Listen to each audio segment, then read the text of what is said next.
Luis Enrique has competed in the New York Marathon, the Frankfurt Ironman, a 10-hour triathlon, and a 255 km trek through the Moroccan desert with a 10 kg rucksack. The former Barcelona manager is one for long-haul tests.But at Chelsea. He might have to learn how to sprint.The club's managerial record under Roman Abramovich is one of short bursts of success followed by a departure, a reset, and more success. Depending on which Enrique they get, that could either be the worst-case scenario or his ideal. There are two tales in his managerial career. Roma was a season of failure, an attempt to audition for the Barcelona job that ended in their worst Serie A finish for a decade. The other, framed around the glory at Barcelona, was him moving the club as far away from their philosophy as can be tolerated by supporters at the new camp. He was billed as the next Pep Guardiola, but ended up pulling them away from his model. Enrique's career began with Barcelona B, like Guardiola. The Manchester City manager's decision not to leave Catalonia at the end of the 2010-11 season would have forced Enrique into a fourth year with the reserve side. That, he thought, would be stalling his career. He decided to take up an opportunity elsewhere. He may not have been in the cauldron of the new camp, but he now had the Colosseum on his horizon.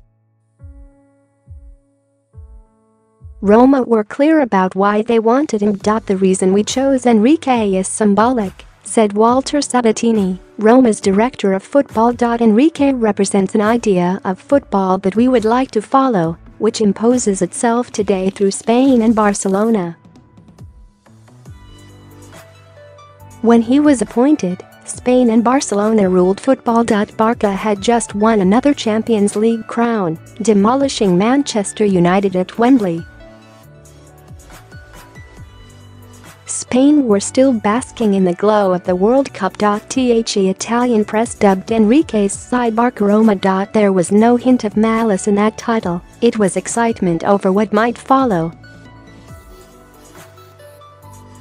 By the end of the campaign, it had become an albatross around his neck. They dropped to 7th as Enrique struggled to impose the model on the Italian side.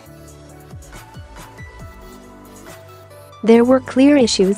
He stuck to a 4-3-3, often using Francesco Totti as a false 9. Totti is a wonderful player, suited to dropping deep, but Enrique was depriving Roma of their best goalscorer. Bojan, still seen as the next Lionel Messi, rather than the Stoke flop, was overused despite struggling for form. Totti was substituted often, they clashed.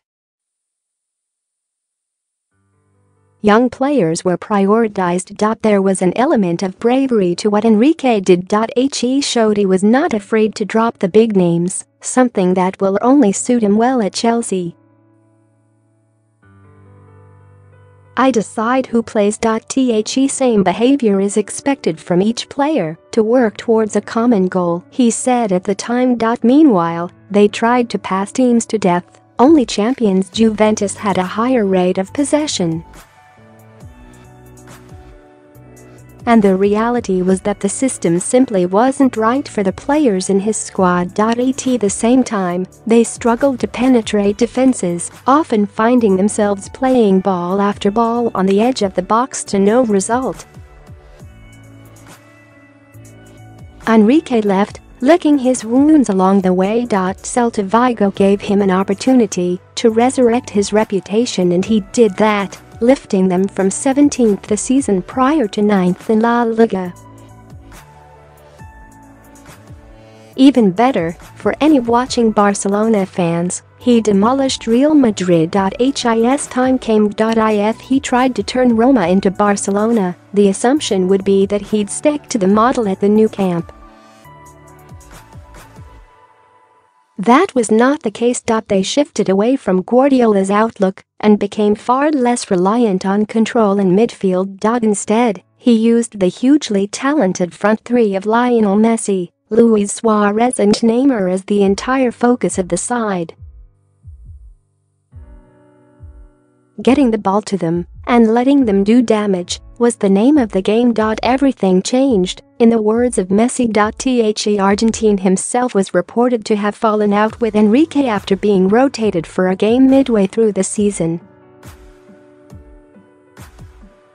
He later claimed it had not been the case. But at times, the pressure was on. A slow start was followed by a sudden upturn in form. By the end of the campaign he had achieved what only Guardiola had managed before him, the league, Champions League and Cup treble in his first season. His approach worked. That vaunted front three of the MSN bagged 122 goals in his first season. In his second, as they won the double, they managed 134. Look at Chelsea and players like Eden Hazard, direct and dynamic in the same way as the MSN, and it seems a similar outlook would work at Stamford Bridge. The problem, increasingly, was that they were too reliant on that triumvirate. When Neymar's total fell from 31 to 19 last season, it hindered Barcelona's chances. There was no alternative to the plan.